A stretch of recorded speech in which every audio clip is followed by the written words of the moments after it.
creció la rebeldía. Así es, ¿y qué?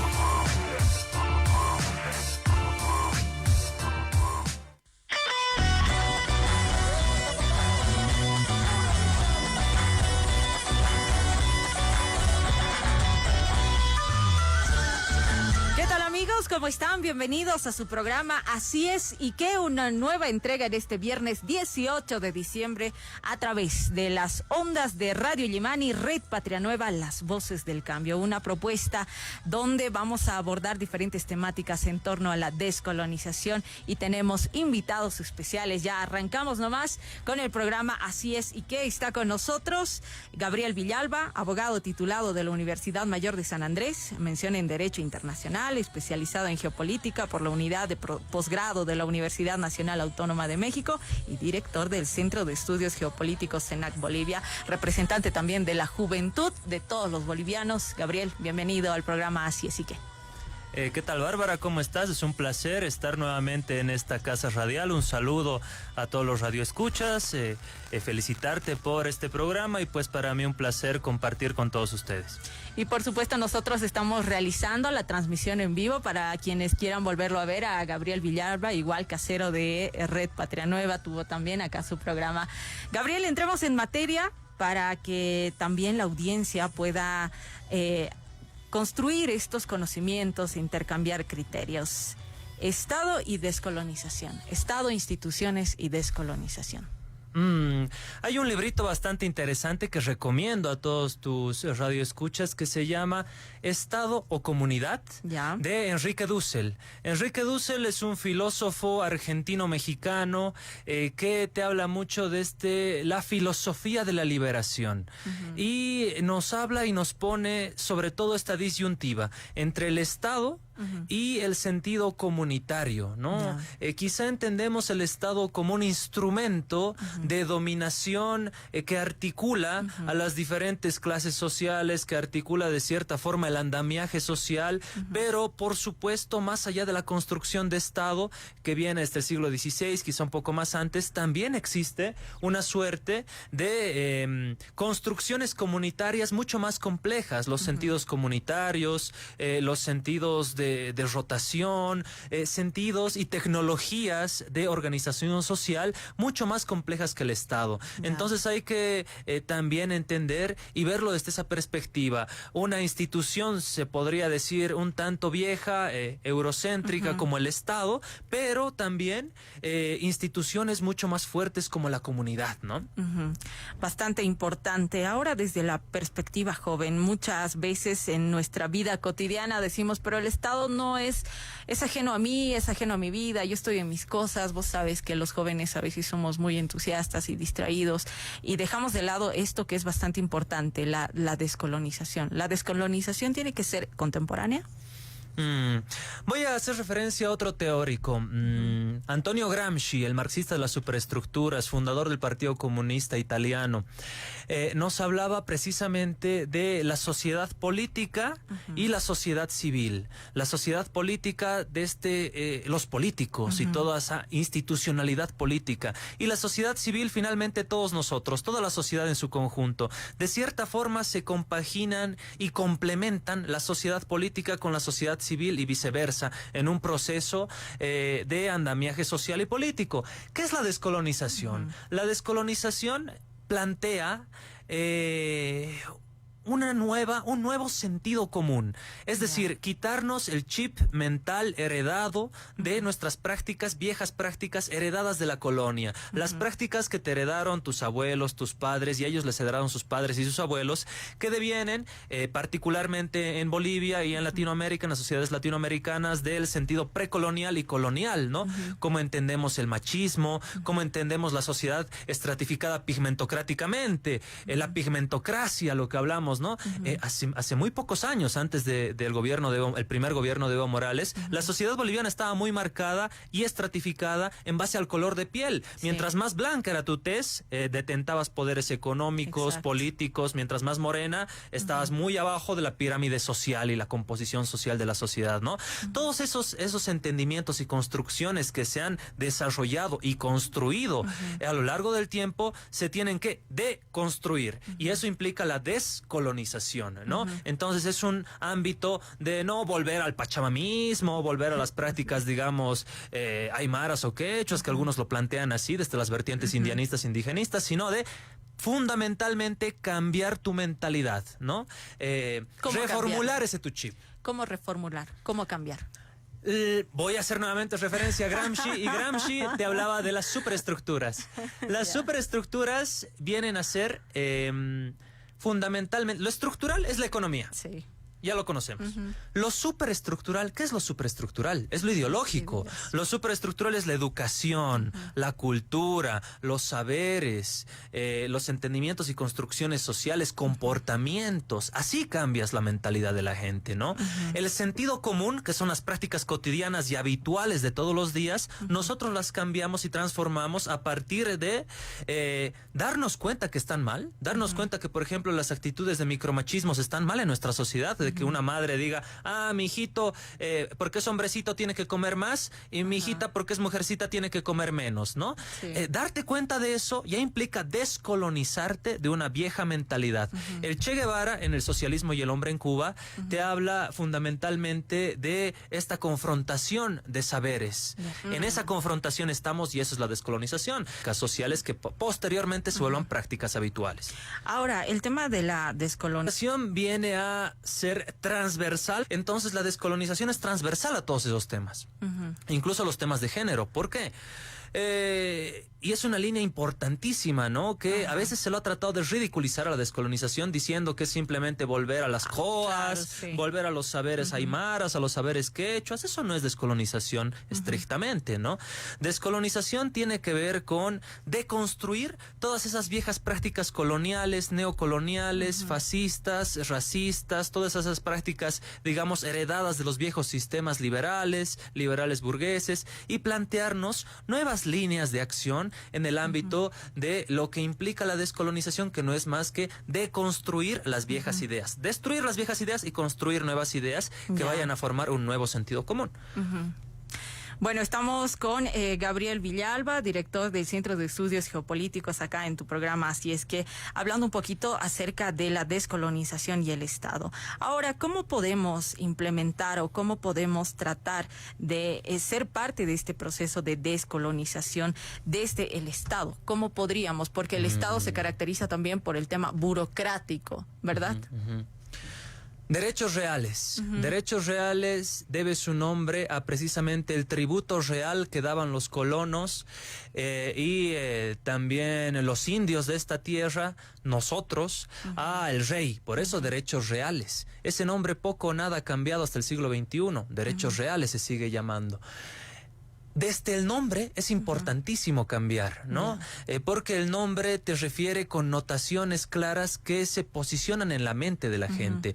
Entonces, cuando a veces hablaban y decían, en el Estado plurinacional solamente se ha cambiado de nombre, seguimos con las mismas cosas, pero hay que empezar desde el cambio, desde el nombre, ¿no? Y darse cuenta de ello. Ahora bien, si tú empiezas por el nombre, también tienes que cambiar las viejas prácticas. Funcionarios públicos, se les decía antes, ¿no? Sí. Ahora, servidores públicos. ¿Servidores por qué? Porque la sociedad civil, nosotros les pagamos a esos burócratas, ¿no? Que finalmente nos tienen que servir a nosotros y no nosotros servirles a ellos. Entonces, ahí ya tienes dos líneas para trabajar el ámbito de la descolonización. En el ámbito estrictamente de el Estado como tal, mira, la burocracia es, creo, el peor mal de las instituciones que te dicen vuélvase mañana o su trámite no está listo, vaya a ver el número de sitio, lo voy a ver en sistema. Tenemos que democratizar también el acceso a la información pública, porque finalmente toda la información institucional. Entonces, sin duda, hay diversas líneas en las que hay que trabajar. Existe, por ejemplo, el Viceministerio de Igualdad de Oportunidades y trabajan como si fuera simplemente ver los derechos de la gente discapacitada o con capacidades diferentes, de las mujeres y de las minorías y de los adultos mayores, digamos, ¿no? No se trata de eso, igualdad de oportunidades. Igualdad de oportunidades es el plano y la columna vertebral de un sistema socialista. ¿Por qué? Porque te dice, así como tú tienes la posibilidad de tener 2 vacas, todos también tengamos la posibilidad de tener 2 vacas. No es ese viejo discurso que te dicen el socialismo es que si tu vecino tiene 2 vacas, le tienes que quitar 1 vaca y eso es socialismo, ¿no? No se trata de eso, ¿no? Entonces, igualdad de oportunidades oportunidades verdaderamente es eso, lo que se ha tratado de realizar en el Estado. Mira, hace muy pocos años la deserción escolar era pues con números abismales, ¿no? En Bolivia. El bono Juancito Pinto trata de generar esas condiciones de igualdad de oportunidades para que tanto niños del área rural como del área urbana tengan las mismas posibilidades de concluir sus estudios primarios, secundarios y continuar sus estudios técnicos o universitarios, ¿no? Creo que de eso se trata fundamentalmente la descolonización y también la generación de igualdad de oportunidades. Ahora, ¿cuáles son los retos que hay que superar dentro del Estado plurinacional? Si bien tú ya has mencionado algunos de los acápites o detalles que son bastante importantes para iniciar un proceso de descolonización en un Estado plurinacional. El proceso del movimiento al socialismo se ha denominado revolución democrática y cultural, ¿no? Creo que ha sido una revolución en el ámbito enfocado más estrictamente al plano estructural, es decir, de la economía. En el plano estructural y de la economía lo certifican la CEPAL, el BID y el Banco Mundial. Hemos desarrollado amplias políticas económicas que han fortalecido la economía del boliviano. Bolivia se ha constituido en el país de mayor crecimiento económico en la región, lo certifican todos, pero eso solamente en el plano estructural. ¿Qué hemos trabajado en el plano superestructural? Y en eso tengo bastantes críticas al movimiento al socialismo y a las anteriores administraciones, porque no han trabajado la verdadera revolución democrática y cultural. El Ministerio de Cultura se estaba dedicando a hacer conciertos. ¿Eso es una revolución democrática y cultural? El hacer el Dakar, ¿eso es revolución democrática y cultural? Se estaban dedicando el Ministerio de Educación, más allá de la ley Avelino Siñán y Elizardo Pérez, ¿qué estaban realizando verdaderamente para cambiar la mentalidad del estudiante y el pedagogo boliviano? Quizá muy poco, o quizá esfuerzos muy aislados, ¿no? No quiero ser tampoco duro con ellos, seguramente han tenido bastantes aciertos, pero yo me estoy enfocando en las críticas porque hay que ser autocríticos, ¿no? No hay que ser yuncus todo el tiempo, claro, como muchos se acostumbran. Pero bueno, creo que se tiene que trabajar mucho más y enfatizar mucho más en el plano superestructural, ¿no? Y ese plano superestructural es lo que te decía anteriormente, la cultura, la educación, los saberes, los valores, revalorizar los saberes ancestrales y culturales. Tiwanaku es una cultura milenaria, 1200 antes de Cristo llega a su grado de esplendor. ¿Cuánto de Tiwanaku hemos desarrollado, hemos estudiado, hemos explorado? Muy poco, ¿no? La cooperación internacional está más preocupada en ver qué pasa en Tiwanaku que nosotros como bolivianos. Explotamos nuestra cultura verdaderamente como lo hacen los peruanos. Desde que arriba es un aeropuerto peruano, está la cultura peruana por todas partes. En Bolivia, ¿qué hacemos respecto a eso, no? La marca país, un tema muy discutido. ¿Se tiene marca país en Bolivia? No se tiene. Entonces creo que ese plano superestructural tiene que trabajar con toda la mente de las personas, la estructura mental de las personas. Y en eso tiene que ver mucho la cultura y la educación. Ya, estamos hablando con Gabriel Villalba y por supuesto, vámonos a una pausa. En minutos nada más continuamos con la entrevista.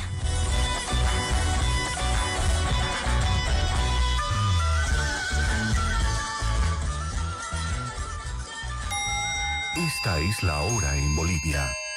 17:03.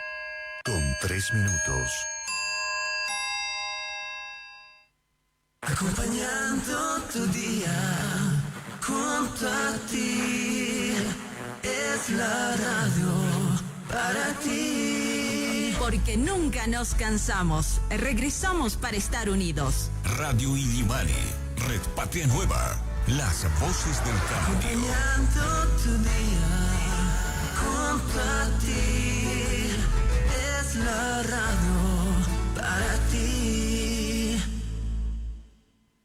Cumplir con la palabra es cumplir con el país. Comienza el pago del bono contra el hambre. Un gobierno responsable debería haber tomado medidas paliativas. Nosotros habíamos sugerido varias de ellas, pero lamentablemente no se nos escuchó, y cuando se nos escuchó fue demasiado tarde. Y de pronto hoy nos toca desmontar todo el aparato normativo que han sacado para poder poner en funcionamiento otra vez nuestro modelo económico, social, comunitario y productivo. Este bono, por lo tanto, que lo empezamos a pagar ahora, quiero pedirle, ministro, que haga usted todos los esfuerzos porque ese bono llegue al último rincón del país. Con el bono contra el hambre, reactivamos la economía boliviana. Vamos a salir adelante. Bolivia contra el COVID. Ministerio de Economía y Finanzas Públicas. Ministerio de la Presidencia. El coronavirus sigue afuera y puede arruinar tus fiestas. Usa barbijo en lugares públicos. Lávate las manos con frecuencia y usa alcohol en gel. Fuera de casa, mantén la distancia. Evita el contacto directo con otras personas. Recuerda que el barbijo no reemplaza el distanciamiento social. Festeja tranquilo, protégete para proteger a los demás. Este fin de año, regala salud. Ministerio de Salud y Deportes. Ministerio de la Presidencia. Viceministerio de Comunicación. Radio Illimani, Red Patria Nueva, convoca a colectivos y organizaciones juveniles o personas individuales a presentar propuestas de programas radiales para la gestión 2021. Objetivo, incorporar perspectivas juveniles diversas en la programación de Radio Illimani, Red Patria Nueva, para viabilizar el aporte al sector juvenil diverso en la construcción de nuestras sociedades. Temáticas sugeridas, educativas, música en diversos géneros, culturas y artes diversas, descolonización y despatriarcalización, reciprocidad con la madre tierra y ecología, políticas, tecnología y otros. Formato de los programas. Se admiten diversos formatos radiales, reportaje, revista, cápsulas, radionovelas y otros. Tiempo de duración de los programas. Los programas deben tener una duración máxima de 25 minutos. Los programas serán emitidos en una frecuencia de una vez por semana. Esta primera temporada será de 4 programas. Plazo. Los proyectos podrán ser presentados hasta el día jueves 31 de diciembre. Todos los proyectos presentados recibirán una respuesta respecto a sus propuestas. Presentación de propuestas. Las propuestas presentadas deben hacer llegar en formato digital lo siguiente. 1. Nombre de la organización, colectivo o persona que postula. En caso de ser colectivo u organización, detallar persona responsable para los contactos. 2. Breve descripción de quien postula. Hoja de vida. 3. Breve descripción del programa. Objetivos, temáticas, formato y otros. 4. Un programa piloto grabado. Puede ser producciones caseras. Se valorará contenido y conducción. 5. Datos de contacto. Teléfono WhatsApp y o correo electrónico. 6. Hacer llegar al correo electrónico illimani@redpatrianueva@gmail.com. Contactos para mayor información WhatsApp 752-23-696 725-53-245. Presidente Luis Arce Catacora promulgó decreto de fideicomiso que de inicio es de $130 millones para productores y microempresas con el 0.5% de interés que permitirá la reactivación económica. En este caso, con nuestro decreto, estamos dando un crédito inicial, con un monto inicial de $130 millones aproximadamente, para todos los productores de todos los tamaños, porque todos, microempresarios, grandes empresarios que quieran ingresar en la etapa de sustitución de importaciones, serán bienvenidos en esta estrategia, que va a ser la que posibilite sacar a Bolivia de esta crisis y emprendemos nuevamente y retomar el crecimiento sostenido. Porque conocemos de la habilidad de nuestros productores, conocemos la capacidad de nuestros productores, y con un crédito exclusivo a estos productores que vayan a sustituir importaciones prácticamente de cero. No es cero porque hay un pequeño costo de administración del crédito y por eso la tasa es del 0,5%, prácticamente cero.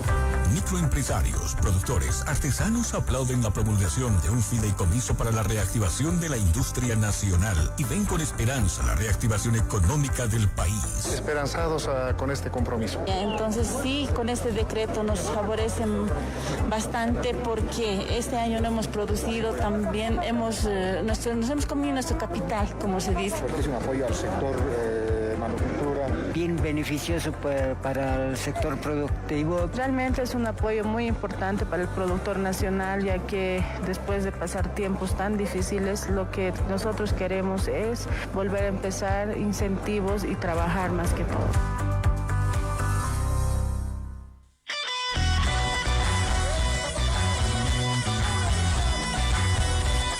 17:09 y le damos la bienvenida a Nina Uma. Gracias por sumarte a esta mesa de diálogo. Nina, bienvenida. Hola Bárbara, hola Gabo.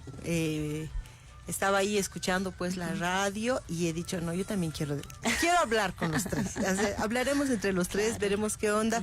Creo que este espacio que se ha abierto es vital, porque necesitamos en este tiempo analizar cómo hemos estado construyendo nuestro Estado plurinacional, qué avances hemos tenido, qué metidas de pata evidentemente hemos tenido. Creo que mucha de la gente que ha entrado a lo que es la institución pública, servidor público, el empleado público que antes se decía, ha sido como que los primeros pasos. Yo hace años atrás, debido a estar 2007, 2008, precisamente de empleada pública. Y por eso pues he dicho, yo también quiero ir a hablar, necesito participar y decir y hablar y decir la verdad, porque nosotros tenemos, no mentira, sino que haya también, ¿no? un diálogo así. Y me parece lindo lo que has estado diciendo, Gabriel, porque hay cosas que son como que nos cuesta mirar, ¿no? Al menos cuando estás dentro de lo que es la institución pública, porque yo lo he estado, es así, te pierdes en montañas y en montañas de papeles y de cosas que están ahí y dejas de mirar las cosas de afuera. Cuando estás desde afuera, tienes otra lectura sobre lo que está pasando y varias veces, ¿no? Había gente que me decía, ¿por qué no has, por qué este Estado, que la corrupción, que no sé qué, que no sé cuál? Yo le decía, sí, pero cuando estás ahí adentro es diferente el tema. Uno a veces entra, qué sé yo, con sueños, con miles de cosas y te das cuenta que ya, como quien dice, con guitarra es una cosa muy, muy, muy diferente, ¿no? Que todo lo que se puede criticar desde afuera ayuda, sin lugar a dudas. Es importante esto de empezar a charlar con la gente, pero al interior no alcanza solo con buenas voluntades, ¿no? Sino que hay toda una estructura normativa que ya ha construido el Estado.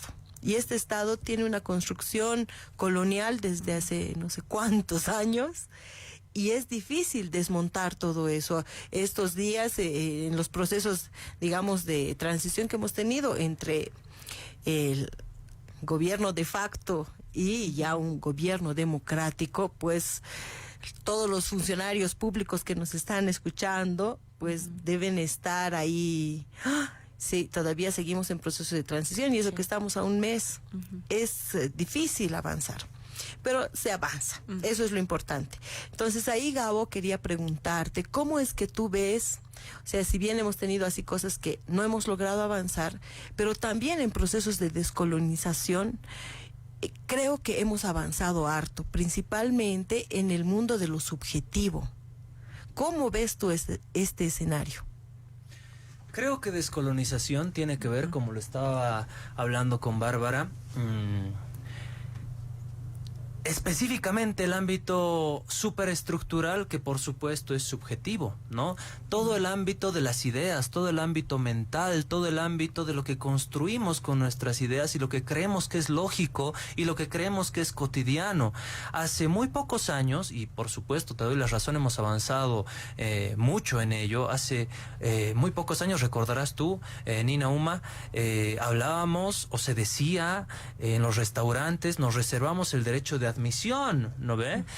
Con lo que hablaba con Bárbara, este sentido pigmentocrático, esa pirámide pigmentocrática basada en el color de la piel, la blanquitud del tono de la piel, ¿no? Entonces, eso hace unos pocos años estaba totalmente normalizado en los comportamientos cotidianos y en la mentalidad, que es lo superestructural y lo subjetivo, por ende, estaba normalizado. Entra Evo Morales, un presidente indio, un presidente de tez cobriza, y deconstruye eso, descoloniza esa mentalidad, ¿no? Y tienes en Dumbo, en Broso, en los lugares que se decían más, digamos, exclusivos, a familias como la mayoría de los bolivianos que somos, de tez morena, y tomando un jugo, comiendo una hamburguesa, totalmente natural.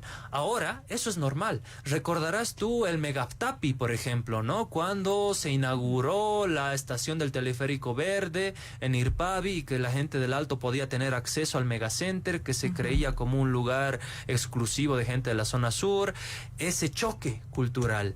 Esos choques siempre generan nuevos sentidos subjetivos, superestructurales y por ende nuevos sentidos comunes en la población. Hoy es normal que en el megacenter estén conviviendo como debe ser todos los bolivianos, ¿no? La pluralidad de lo que somos, de la zona sur, del centro, del alto y demás. Entonces, siempre tienen que existir, creo yo, esos choques. Los procesos de revoluciones culturales no se dan de a poquito, o suavito, o digamos, haciendo simplemente parches, sino que tienen que haber esos choques, como los que te he mencionado, ¿no? Entonces, sí, creo en eso. Por ejemplo, que tú estés en la vicepresidencia tocando y cantando lo que cantas, también es un choque cultural, obviamente. ¿No? En los sentidos de una vicepresidencia que hace muchos años, en la época republicana, digamos, era un sitio en el que solamente podías entrar con saco y corbata, digamos, ¿no? Entonces, esos sentidos, por supuesto que han ido cambiando, pero se tienen que enfatizar todavía mucho más. Evidentemente, ¿sabes qué? Yo creo que tiene que ver no solamente con temas de disputa, de descolonización. Creo que ahorita a nivel global en el mundo estamos en una crisis como humanidad vital. Nuestros horizontes de desarrollo, de progreso, nos impulsan a cierta lógica y formas, modos de vida que tenemos principalmente en las urbes, que luego termina salpicando a las comunidades. Ahí creo que el tema del vivir bien, que fue uno, digamos, para vivir bien, uno de los eslogans, de los mensajes, como de nuestros sellos con los que arrancamos hace muchos años atrás, y que creo puede ser una de las opciones como humanidad. No estoy hablando solamente como proyecto político en Bolivia, estoy hablando como sentido de humanidad, como horizonte civilizatorio, porque el tema del vivir bien ha sido uno de los ejes fundamentales que ha llamado mucho la atención de varias organizaciones en diferentes territorios, de varios gobiernos que han empezado a ver qué es esto del vivir bien. Hay una crisis climática que se está viviendo, hay una crisis humanitaria, el tema de la crisis sanitaria que hemos estado viviendo nos ha evidenciado que estamos así, no sé, se supone así con tecnología de punta, pero ni siquiera esos países con tecnología de punta han podido, entre comillas, manejar adecuadamente lo que es la pandemia, por ejemplo. Entonces ahí creo yo que la presencia del vicepresidente es dentro de estas subjetividades, no solamente en el escenario boliviano, sino en el escenario, en el contexto mundial, dentro de esas disputas, así como lo fue en su momento Evo Morales, y que sigue siendo además un símbolo de desde dónde se está luchando ahorita. ¿Tú cómo ves esto del vivir bien, de lo indígena dentro de esta disputa de los horizontes civilizatorios ya como humanidad? Decías algo muy interesante, las comunidades. ¿Las comunidades son solamente rurales? No. Las comunidades, también hay comunidades urbanas. Si tú estás en un edificio, tienes una comunidad en tu edificio. Estás en tu barrio, tienes una comunidad urbana, ¿no? Lo que tú hacías referencia de la pandemia nos ha evidenciado un sentido comunitario por sobre el sentido individualista. ¿Por qué? Porque no bastaba que solamente tú te cuides de la pandemia y adoptes todos los insumos de bioseguridad, si tu vecino, si tu papá, si tu mamá, si tu compañero de la esquina del frente, si tu vecino del edificio, vecino de la casa de enfrente o vecino de la zona o tu compañero de trabajo, también lo tenías que cuidar a él, porque si él no se cuidaba, también estabas contagiado tú. Entonces comenzabas a cuidarte entre todos, ¿no? Y tenías un sentido comunitario por sobre el sentido individualista. Entonces creo que tiene que ver con un tema de sentidos comunitarios. Ahora, por supuesto que hay comunidades con valores mucho más abigarrados en el mundo rural, si quieres, que las comunidades urbanas, que tienen otras lógicas de comunidades urbanas, ¿no? O sea, son lógicas diferentes. Hace algún tiempo yo le decía al hermano David, paradójicamente, usted, hermano, ha estado 12 años en la Cancillería y paradójicamente la Cancillería ha sido una de las instituciones que menos se ha descolonizado en este tiempo, ¿no? Quizá en ese momento él lo tomaba, no sé, como un ataque o algo así, pero realmente era una reflexión, ¿no? Porque no se puede entender que nuestras relaciones bilaterales, por ejemplo, con Ecuador, con Japón, con Estados Unidos, con Italia, estén en manos de una sola persona que es encargado del escritorio de Italia, digamos, ¿no? En la Cancillería hay escritorio de Italia, escritorio de España, escritorio de Estados Unidos, escritorio de Ecuador. Si esa persona se muere, se atropella, tocamos madera, le pasa algo, todas nuestras relaciones bilaterales se pierden. ¿Y qué hemos hecho, no? Y a nuestros hermanos, durante mucho tiempo, que han luchado por este proceso, que hemos tenido 14 años para que esos hermanos estén altamente capacitados para asumir los cargos que ahora estamos diciendo por qué no están en esos cargos, pero ¿qué se ha hecho? Se los ha puesto de choferes, ujiers, que no son ningún oficio o empleo es denigrante ni mucho menos, todo trabajo es digno, pero ¿por qué no se los ha puesto ahí a que aprendan de esos técnicos o tecnócratas para que después ellos asuman estos roles de protagonismo en la administración burocrática? No se ha pensado, creo, en eso. Se ha pensado que el proceso de cambio iba a ser eterno y el golpe nos ha dado la razón de que no iba a ser eterno, no hay que estar preparado para los momentos de bonanza del proceso democrático, de la revolución democrática y cultural, pero también con los procesos de crisis. Creo ahí que dices cosas interesantes para reflexionar. La reflexión definitivamente es una de las cosas que toca hacernos, pero no solamente a los que han estado de funcionarios públicos, no solamente a, qué sé yo, a los que son del MAS, a los que somos del MAS, no sé, pues, o sea, no solamente a ese sector. Es un tema, yo creo, más colectivo. El Estado tiene una complejidad así enorme. No es tan sencillo, por eso lo decía hace rato, no es tan sencillo como entrar, y yo quiero que esto se cambie y que tienes varita mágica y se va a cambiar. Yo he visto a varios dirigentes de años y años y años cómo se enfrentaban con los muros de los marcos normativos, que es una de las cosas más duras que hay dentro de esto. O sea, sin ir lejos, dentro de estos procesos de institucionalización que hay en el mismo Estado, hay elementos de quién sí puede acceder a qué cargo y quiénes no. Claro, o sea, todavía hay, ¿no? O sea, hay todo eso. Y los términos de referencia, qué vas a hacer, quién está titulado, quién no está titulado. Permíteme. Además, espérame un ratito, no, es que esta más que una entrevista es una charla. Tenía una anécdota chiquitita, un paréntesis, por favor. Solamente eso, Gabo. Un pequeñito. Un ministro de Medio Ambiente y Agua, no voy a decir su nombre, él era del Alto, pero le decía un ingeniero: oiga, ingeniero, ¿por qué nos están pidiendo experiencia de 10, 15 años en la administración pública? ¿De dónde nuestros hermanos van a sacar eso? Decía. Y eso pasaba cuando recién el MAS estaba asumiendo el Estado, ¿no? Entonces, hay mucho de eso y esa anécdota. Exacto, pequeña. Y claro, y ahorita seguimos todavía dentro de esos procesos, porque hay como que digamos, el poseedor de todo conocimiento es la academia. Y la academia es la única que avala quiénes saben y quiénes no. Certifica los conocimientos. Exacto, y certifica. Exacto, es un monopolio. Y ahí creo que es otra de las tareitas que nos toca analizar y repensar como bolivianos, como bolivianas, como bolivianes si quieren, de hacia dónde deberíamos apuntar. ¿Será que solamente serán estos los únicos espacios? ¿Y cómo empezamos a desenmarañar todo este Estado colonial que no es sencillo? Evidentemente hay un montón de cosas que se deberían haber hecho y que se tienen que hacer, pero que no es tan sencillo.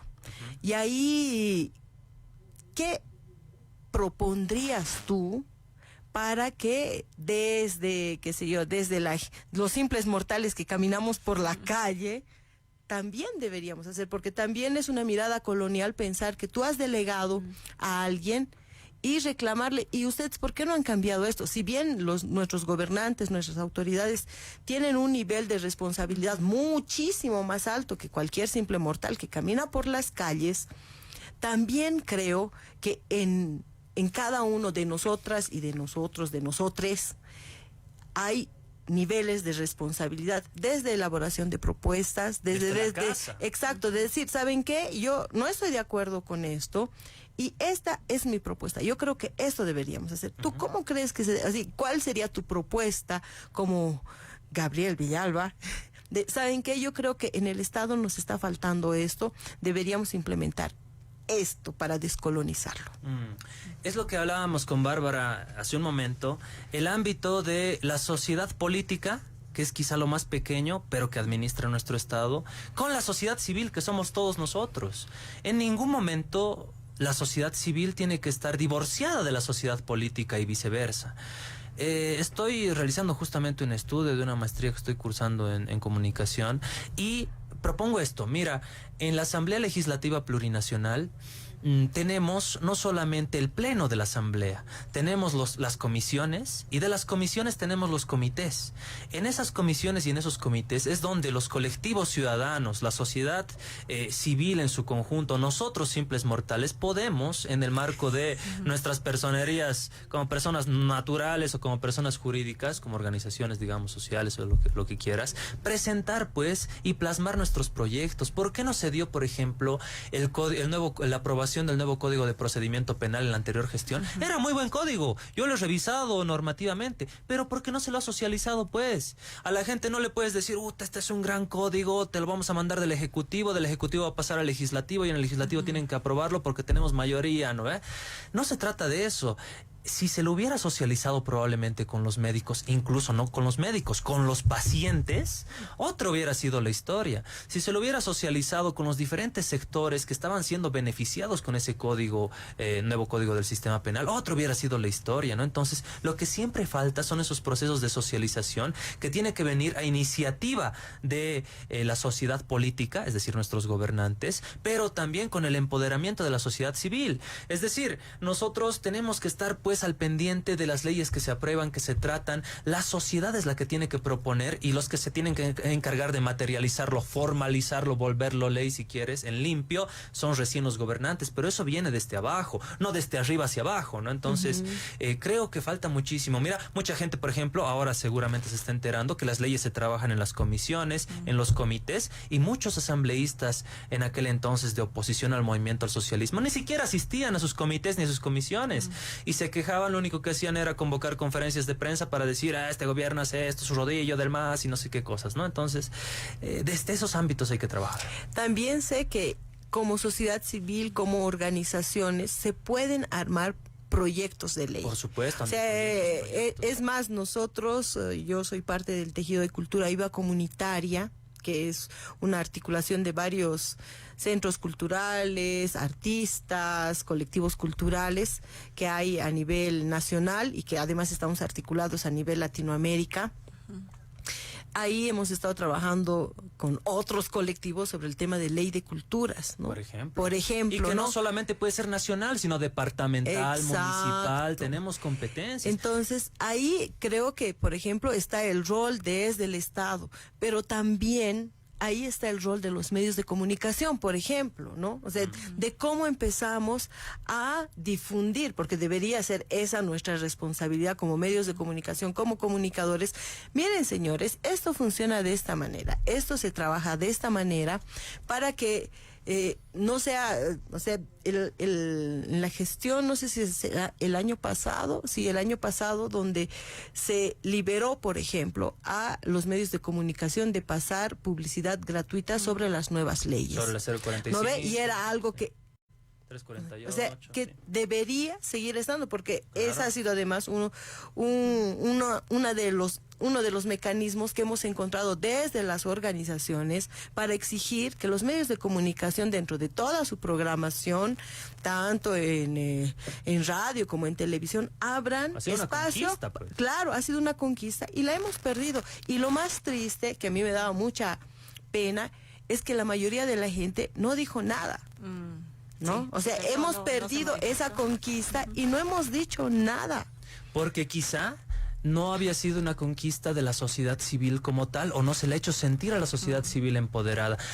Ahora que estamos con este tema y el ámbito cercano a las subnacionales, ese es pues el trabajo de los concejales, de los asambleístas departamentales. Ustedes, gente, población en su conjunto, sociedad civil, tienen que agarrarlo pues del cuello a su concejal y decirle, ¿sabes qué? Yo quiero plantear esta ordenanza municipal, quiero plantear esta ley municipal, ¿no ve? Tienen que agarrarlo del cuello a su asambleísta departamental y decirle, oye, asambleísta departamental, yo tengo esta idea, esta propuesta, este proyecto de ley, este proyecto, trabajaremos con tus técnicos y haremos esto, lo volveremos ley departamental, lo propio en el ámbito nacional. De eso se trata, ¿no ve?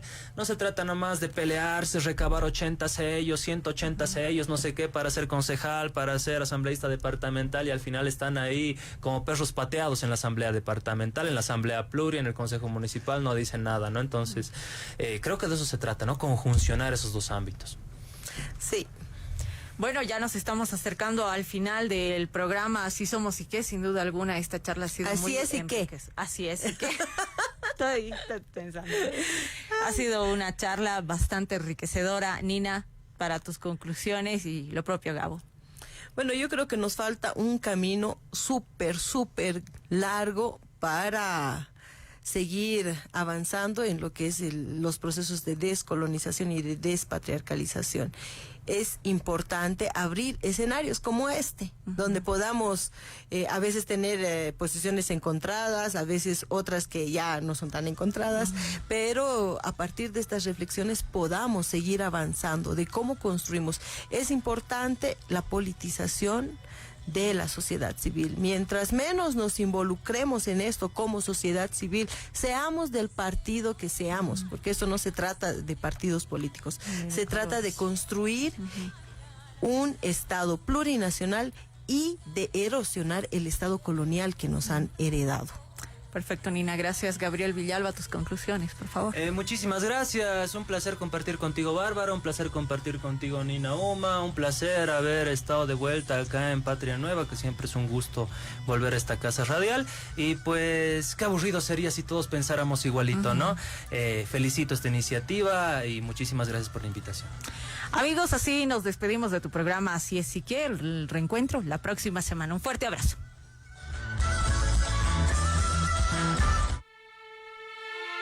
Quisieron enterrarnos, pero no sabían que éramos semillas. La rebeldía. Quisieron enterrarnos, pero no sabían que éramos semillas. La rebeldía. Quisieron enterrarnos, pero no sabían que éramos semillas. Creció tu rebeldía. Creció la rebeldía. Así es y qué.